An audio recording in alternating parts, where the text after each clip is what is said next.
grown-ups, there will be a small society here, with its heroes and villains, and all the fearful hierarchy of boyhood. Good afternoon, boys. Afternoon, sir. Martin Neary is the organist and master of the choristers. May we look first at the Howells Westminster service, which is the setting for this evening. I'm going to ask a junior boy to clap me the rhythm on the first line into the second line. I'll play the piano part to start with, and then who's going to offer to do it? One, Yeah, sure. two, Okay, no problem. two.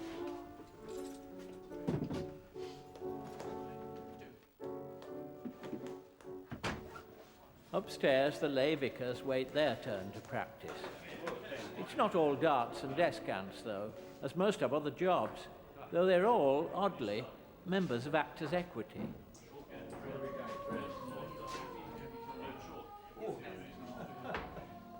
Right, if you're having practice shots.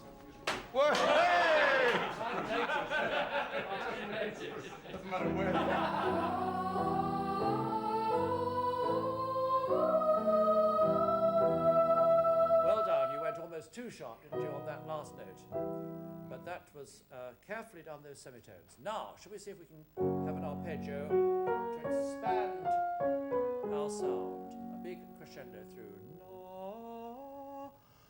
No, no.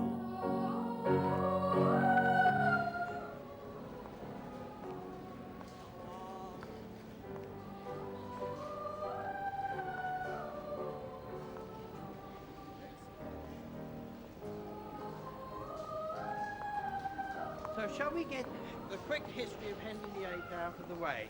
Best way to remember Henry VIII is divorced, beheaded, died, divorced, beheaded, survived.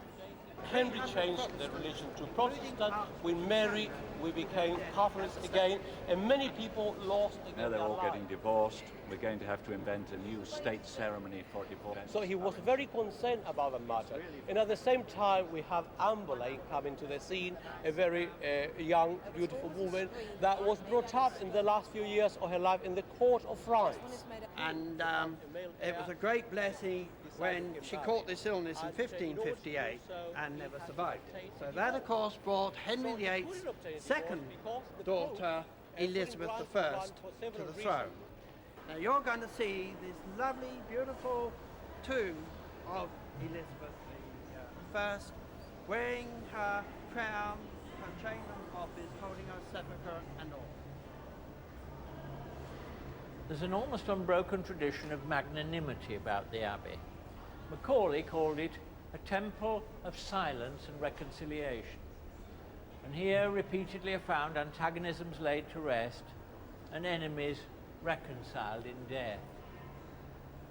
This is the tomb of Elizabeth I, in old age looking not unlike a Jacob's sheep. She was the daughter of Henry VIII, and long years ago, when she was a girl, had been held captive and threatened with execution by her half-sister, Queen Mary, the elder daughter of Henry VIII. Mary a Catholic, Elizabeth a Protestant. Mary has no effigy, and for many years she had no grave, a coffin just left, covered with the broken stones from the altars that the Protestants had demolished. She was very unpopular, and at her funeral in this chapel, the congregation are said to have torn down the hangings from the walls in a frenzy of joy.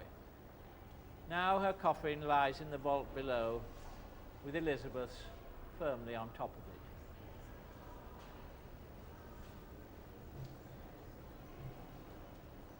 The inscription on the tomb reads, "Partners both in throne and grave, here rest we, two sisters, Elizabeth and Mary, in the hope of one resurrection."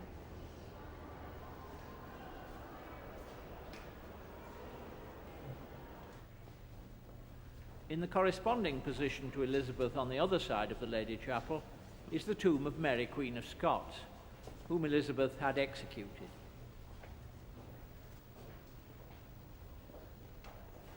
Mary, Queen of Scots, was the mother of James I, and when he came to the throne, he had her body brought here and erected this splendid tomb, making sure she was as honoured in the grave as was her executioner.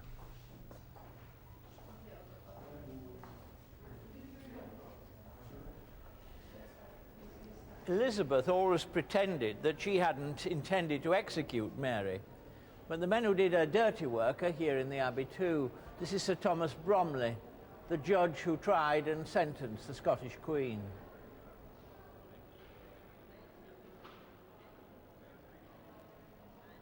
Someone else implicated was Sir John Puckering, but he was able to blame his secretary, who, having no powerful friends, was the one who went to prison. Shoddy behaviour by the establishment all round. So what's new?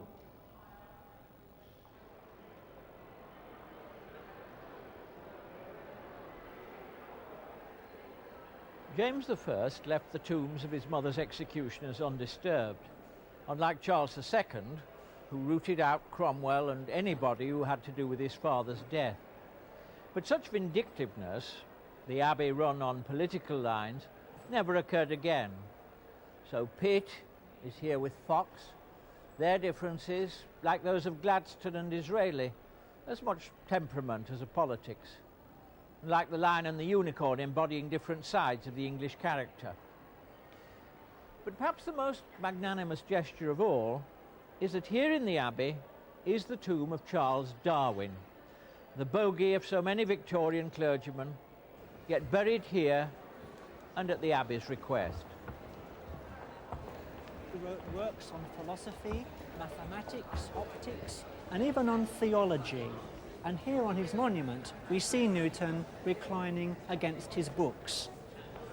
Personally, I think it's rather sad that the one thing not shown on this monument is that famous apple that played such an important part in his understanding of gravity. Up a bit. Down a bit. Oh!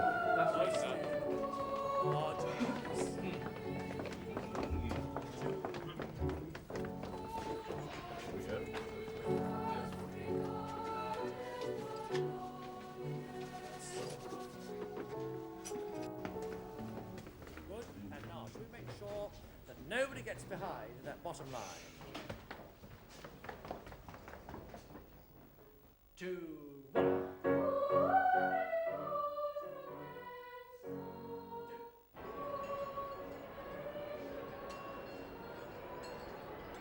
The chandeliers in the Abbey were given by the Guinness family to replace the old electroliers, which to me had more character. These have a hint of perspex and don't quite escape the function room. If it's not necessary to change, it's necessary not to change. The pillars here are so ridged and grooved, it's as if history itself had creaked its glacial way down the nave, though the scars were actually made by scaffolding from centuries of coronations. There's a hand. There's a hand coming in. Parts of the fabric, though, are so worn they can't be touched. The brasses, for instance. And at the brass rubbing centre in the cloisters, they have to make do with replicas.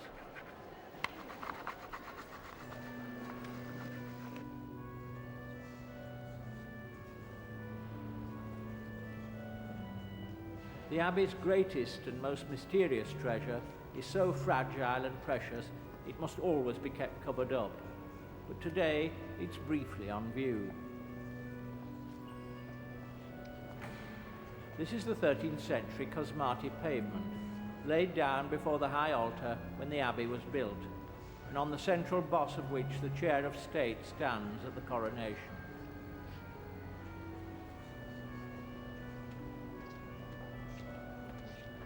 Set in Purbeck marble, it's made of porphyry, onyx, marble and glass, and once carried long inscriptions inlaid in bronze, though what they meant is still the subject of conjecture.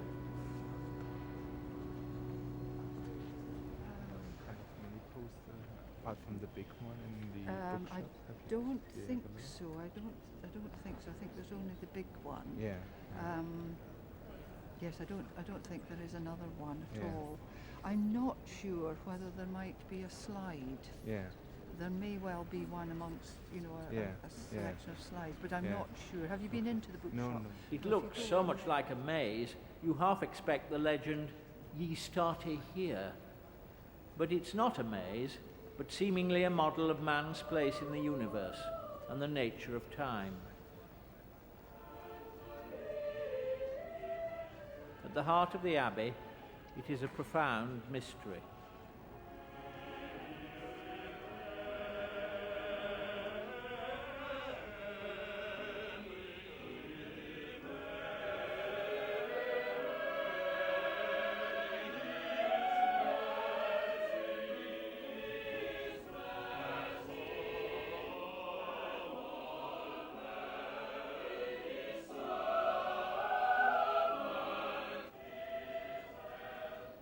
Marvel, the poet of Hull, who's not buried in the Abbey, wrote, "The grave's a fine and private place, but none, I think, do there embrace." But it's not entirely true, as Dean Stanley, in the 19th century, poignantly found. In the vault beneath this stone lies George II, the last Hanoverian king to be buried in the Abbey. The others are at Windsor. His wife, Caroline of Anspach, died over 20 years before, and although the king had been consistently unfaithful to her, she'd been his closest friend and companion, so that when he died, he left instructions they should lie side by side. Hunting through the vaults for the body of James I, Dean Stanley broke into George II's vault, and there were the coffins of the King and the Queen, side by side, and a board had been withdrawn from each of the coffins, so that their dust did indeed mingle. And the two boards were still leant against the wall of the vault, where they'd been left more than a century before. Perhaps I could bring you down by the altar. Marvel apart, Hull's other poet is Philip Larkin, who wrote a poem about an effigy in Chichester Cathedral, where a knight had withdrawn his hand from his gauntlet in order to clasp the hand of his wife. That turned out to be a bit of sentimental 19th century restoration, but it need not have been. Richard II, who lies here, was so frantic with grief on the death of his first wife, Anne of Bohemia, that when he ordered their tomb, he had them laid beside one another with their hands firmly clasped. And had a thief not hacked off the hands, Larkin's poem, which was not appropriate at Chichester, would have been appropriate here. What will survive of us is love.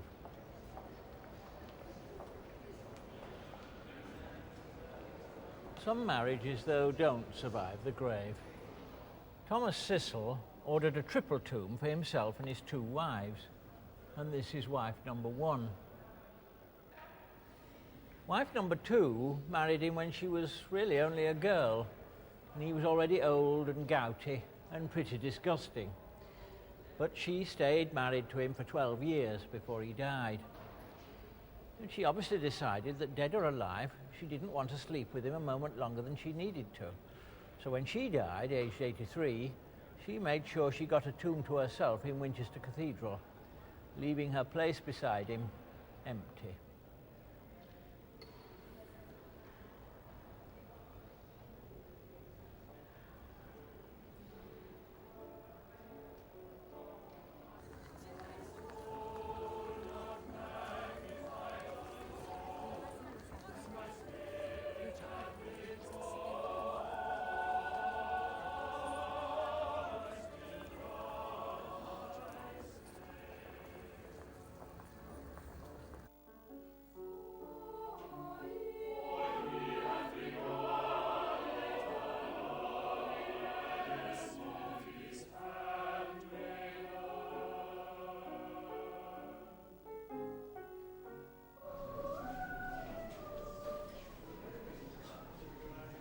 This probably is the most amazing creation of the early 16th century. In Britain, there are 3 or 4 great masterpieces of late Gothic art, and this is one of them. King's College Chapel, Cambridge, of course, is well known, St George's Chapel, Windsor, but the structural virtuosity of this one is amazing.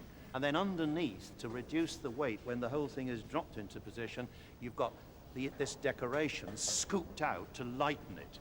And that sort of structural tension is really emphasized by these great pendants, bosses which hang down. They're in reality about 6 feet. They're about life size when you get up there, 80 feet in the air. Those add on an extra half ton or so of weight, which further pulls down like enormous superimposed weights or sort of dangling underneath.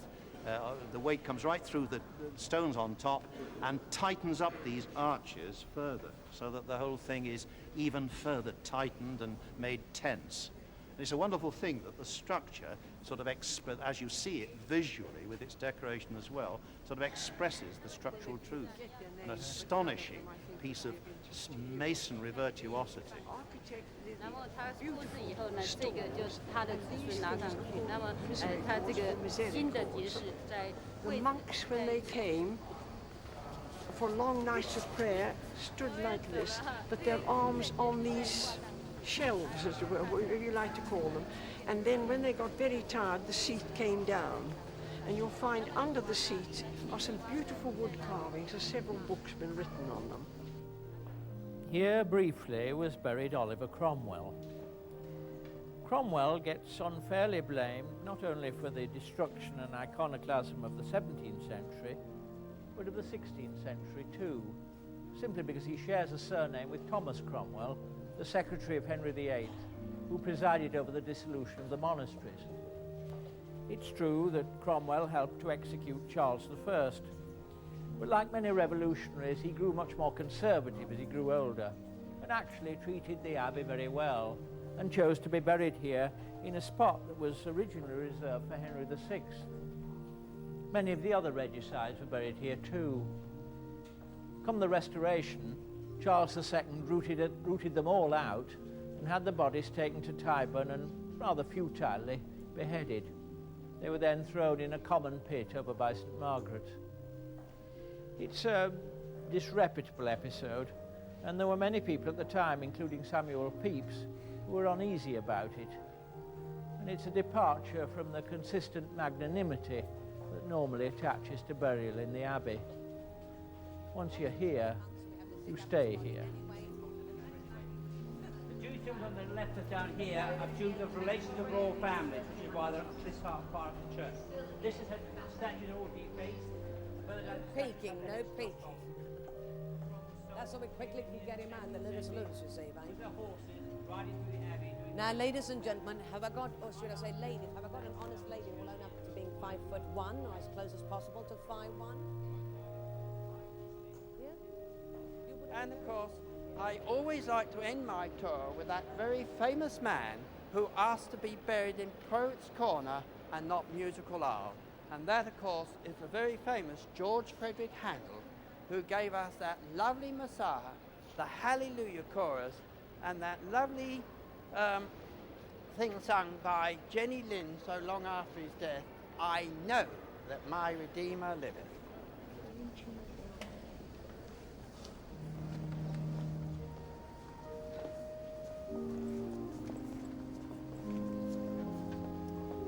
Evensong in the offing now, so the last visitors troop out, back to their buses, their hotels in Bayswater, and a chance to put their feet up before they go off to Cats or the Phantom. Not quite as long-running as Westminster Abbey, but still all part of the heritage.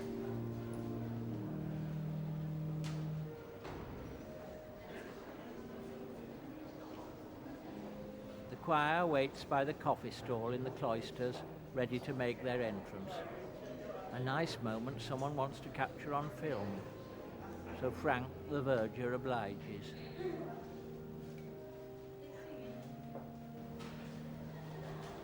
This is something we saw them doing in the afternoon. They dress up for a kind of service. Nice they still keep it up. Lovely colours.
Shown round by one of the clergy before we started these programmes, I saw that he bowed to the altar, as I used to do when I was a boy and very devout. I don't do it now because it would lay claim to a piety I don't feel. But not doing it feels wrong too, as it seems to assert an indifferent atheism I don't feel either. I was always taught to kneel and say a prayer when I came into a church. I don't do that. Fearful, I suppose, of being observed, or less fearful of being observed by the Almighty.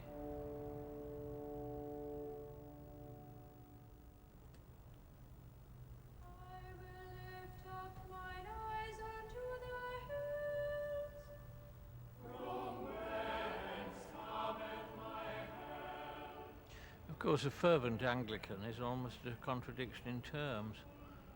Someone once said that the Anglican Church is so constituted that its members can really believe anything, but of course almost none of them do.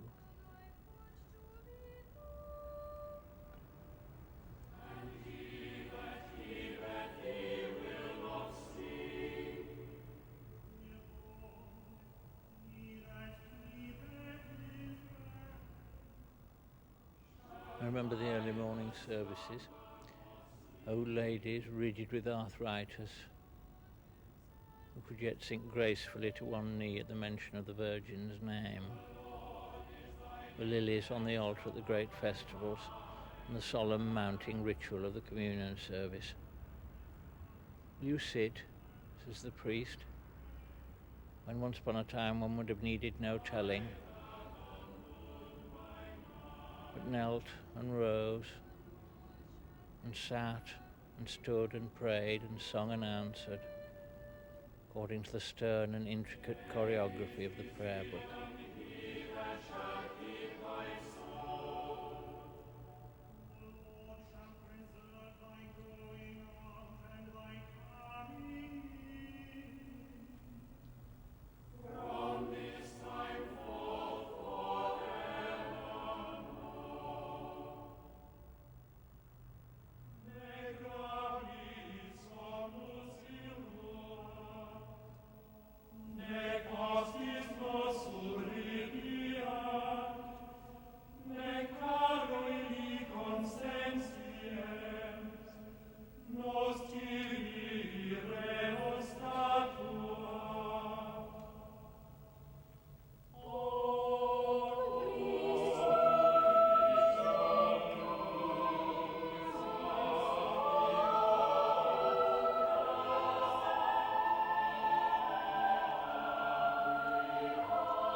I used to know large chunks of the prayer book by heart, but that's of course not much use these days. To go into a church knowing the Book of Common Prayer is about as useful as going into a disco knowing how to dance the velita.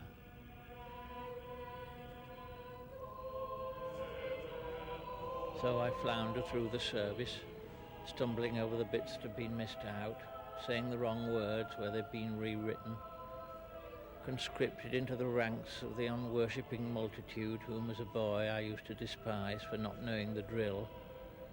One of those unaccustomed worshippers whom, when I spotted them in difficulties, I used to hand my prayer book open at the place with a kindly smile. Me now.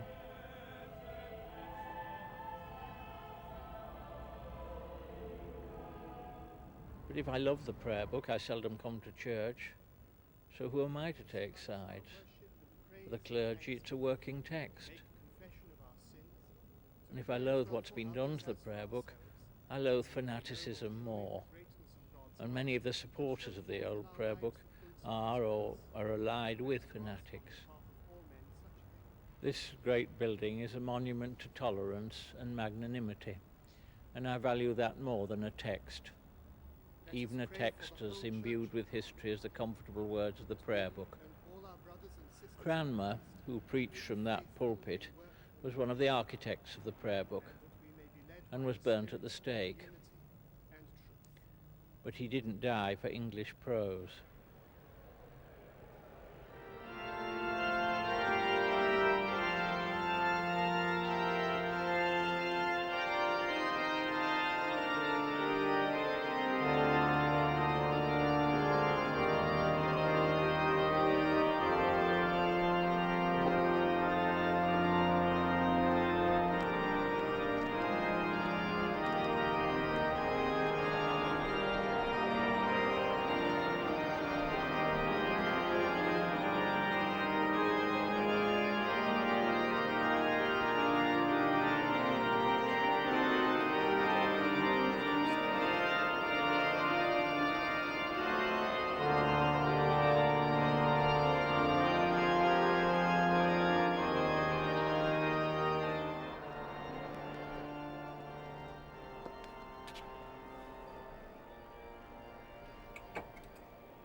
Doors closed at last, and the statues breathe a sigh of relief.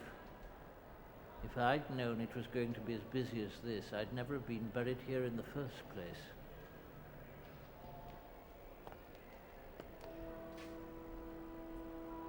A chance now to really rest in peace, with only the organ scholar Louise Marsh doing her practice.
For all that we're in the middle of a cemetery, strolling through some of its 3,000-odd graves, there isn't much sense of the presence of death, and not even at night is it in the least bit eerie.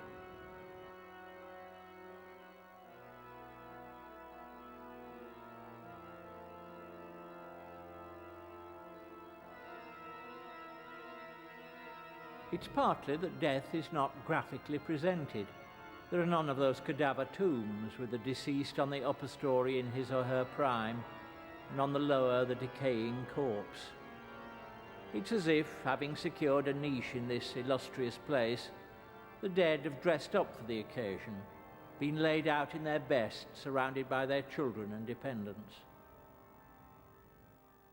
Or as time goes on, they're seen at some great climactic point in their lives, like General Wolfe, struck down on the heights of Abraham at his moment of triumph.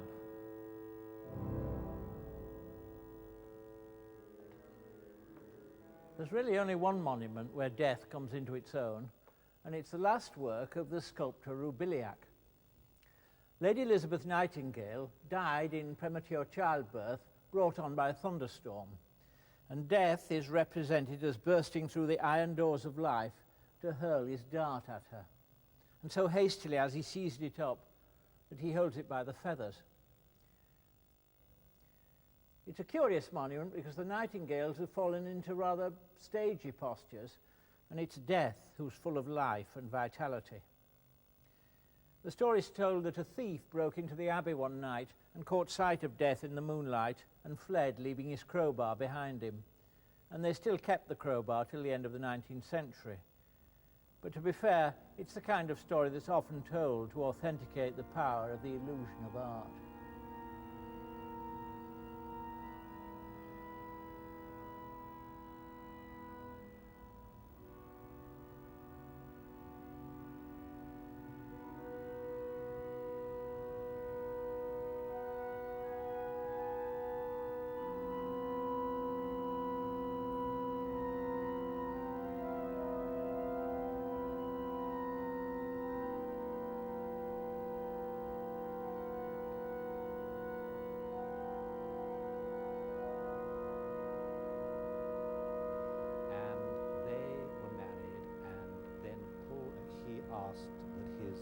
Tonight, the Dean, Michael Main, is taking some friends round. One of his 19th century predecessors, Dean Buckland, never showed anybody over the Abbey without taking with him a feather duster, flicking the tombs as he told their history. And his body was brought here several years later, and they lie together in that tomb. Now, behind me is the coronation chair, and that was made for Edward I in 1292. And it contains the very ancient stone of Scone. It's a stone that originally came from Ireland, where kings were crowned on it, and also then went to Scotland, where the kings were crowned. And it was stolen by Edward I from Scotland and brought here, and he had the chair made in order to contain it. And it's remained here ever since until Christmas Day 1950, when very dramatically, 3 Scottish nationalists got into the Abbey, hid on Christmas Eve, and in the small hours, they'd parked an old Ford car outside Poets' Corner entrance. They got the stone on a tarpaulin, they took it down the steps, a bit of it broke off, and they managed to get it into the car. They'd got most of it into the car. 2 of them were sitting in the car with it when a policeman arrived. And he took his helmet off and put it on the car, and he took out a cigarette and started to smoke it. And the 2 of them got into the car and went into a clinch, the man and the woman, and he started talking to them. And they looked up, and the 3rd man, who'd got the other bit of the stone, was just appearing round the door and saw this and froze and disappeared. And they then had to drive off, and there's an extraordinary story. They had it for 4 months. They got away with it, and they finally left it in Arbroath Abbey, where it was recovered and brought back. And the man who was behind it is now a very distinguished Scottish advocate. So there are the Plantagenets, there's the coronation chair. If we just move over across to Edward III's tomb, and as you go, look back, because here you'll see the shrine has been built so that there are these kneeling spaces along the side where the sick people used to go and pray for healing, because one has to remember, in the Middle Ages, this was a great centre of pilgrimage. Like St. Thomas's Shrine at Canterbury, the Shrine of Edward here at Westminster was enormously popular, and pilgrims would have come and prayed for healing at the shrine. Now just turning to Edward III, this is a lovely effigy of this sad old man who had a stroke just before he died, and you can see from the top the corner of his mouth is turned down. And it's strangely, a lot of damage has been done to the Abbey, both at the Reformation and during the Commonwealth, and things have been stolen. And all the little figures on the tombs, many of them have been stolen or damaged, but not on this one. The angels are still here, if you can see, in these little niches, whereas they're not in the other ones. And the other side, there are some lovely figures of his children, little bronze statues of his children. And then from here you get a good view of the chantry, which was erected at the end of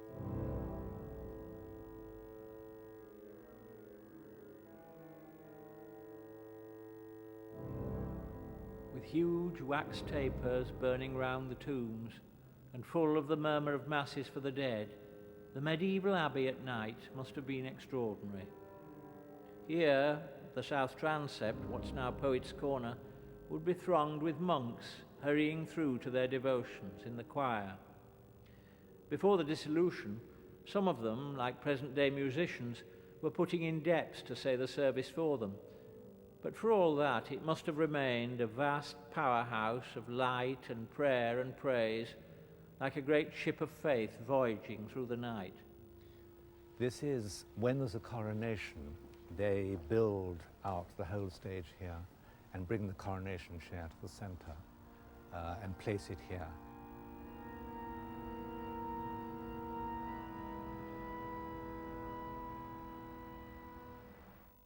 It's a very special place for those of us who live and work and worship at the Abbey. Although it's a very, very busy building with these teeming crowds all the time, thousands every day, it is, of course, basically a place of worship. And every day for us, the day begins with silence, a corporate silence, in this lovely medieval chapel of St. Faith, and in the early morning. And it's a very special place. It's the sort of place which I think is impregnated with prayer, and you can feel it. The monks of the 13th century painted St. Faith, who was a very popular medieval saint, and who was supposed to be burnt alive on a gridiron, roasted, and so she's holding her gridiron in one hand, which isn't so nice. There's a little monk, maybe the artist even, just over on the left there, you can see, kneeling. And then in the center, a very lovely, simple crucifixion with Jesus and Mary and John in the center. And the colors, I think, are wonderful. But it's a very still place, this, and really a very simple chapel, and it's a good thick door, thick walls, and it's always quiet, however noisy the Abbey is. It's always pretty silent in here.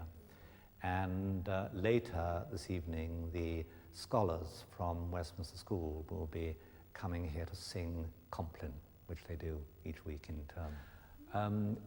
Behind us, up there, that sort of walkway it leads from what used to be the monks' dormitory through to the Abbey, and they would have come through there at night for their night office, and they would have come down the steps outside into the choir.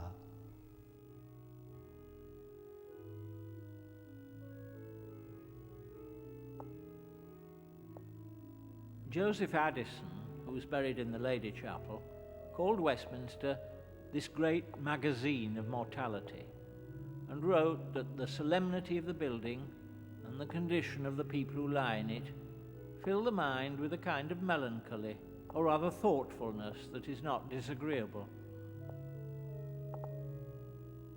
When I see kings, wrote Addison, lying by those who deposed them, rival wits placed side by side, or the holy men that divided the world with their contests and disputes, I reflect with sorrow and astonishment on the little competitions, factions, and debates of mankind.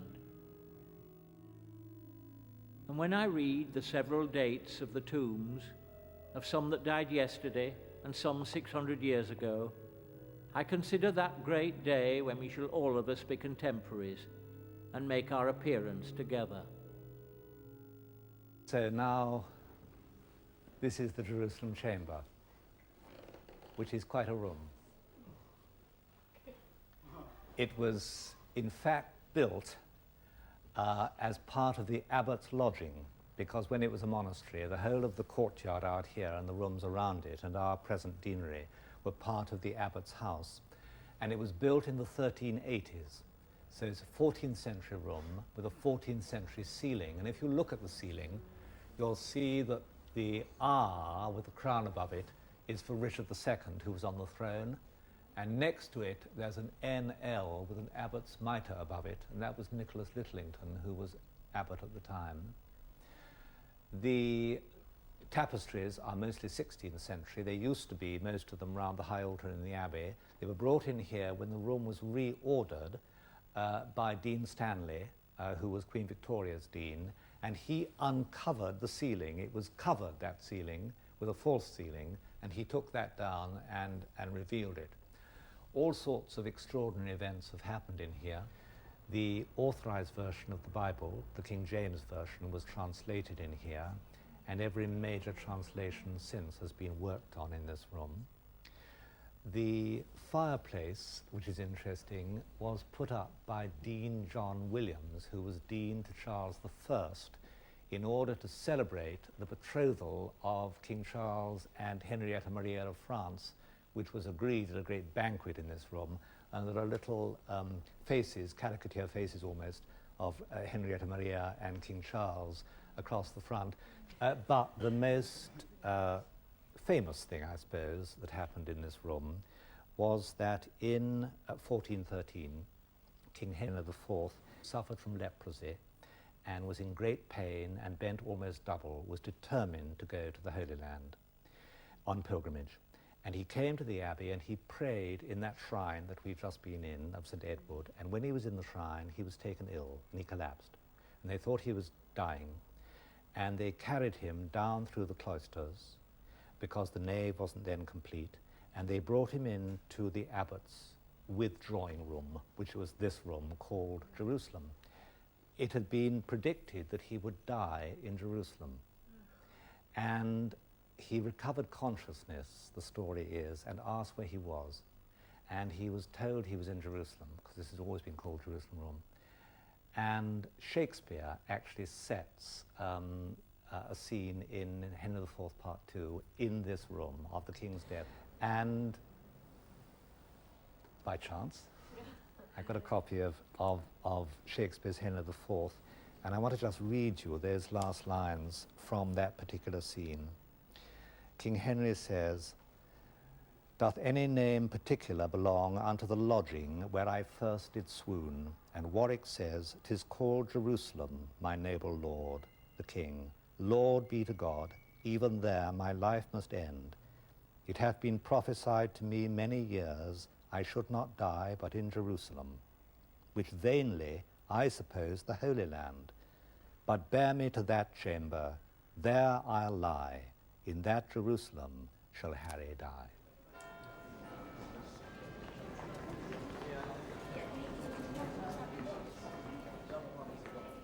Now at 9 o'clock come the Queen's scholars to say the last service of the day, Compline, in St. Faith's Chapel.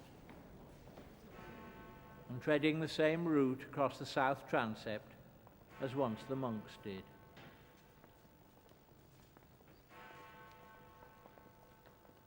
The Lord Almighty grant us a quiet night and a perfect end. Amen. Brethren, be sober, be vigilant, because your adversary the devil, as a roaring lion, walketh about, seeking whom he may devour, whom resist steadfast in the faith. Let us pray.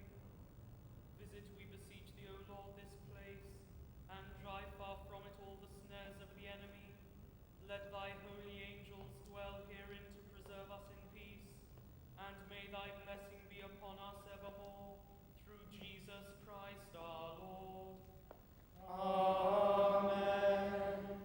Lighten our darkness, we beseech thee, O Lord, and by thy great mercy defend us from all perils and dangers of this night, for the love of thy only Son, our Saviour, Jesus Christ. Amen. I will lay me down in peace and take my rest, for it is thou, Lord, only that makest me dwell in safety. The Lord be with you, and with thy spirit. Let us bless the Lord. Thanks be to God. God the Father bless us, God the Son defend us, God the Holy Ghost preserve us, and grant unto us, with all his faithful servants, living and departed, rest and peace. Amen. In the 19th century, Dean Stanley wrote that Westminster Abbey was a mirror of England. He meant in its splendour and ceremony. And in these egalitarian days, that sounds a touch grandiose and rhetorical. But if we reflect that this unique place and its contents are what remains when greed, theft, violence, and occasional vindictiveness have done their work, but mitigated by an obstinate tradition of charity, tolerance and magnanimity, then perhaps it is, or one may hope that it is, indeed a mirror of England.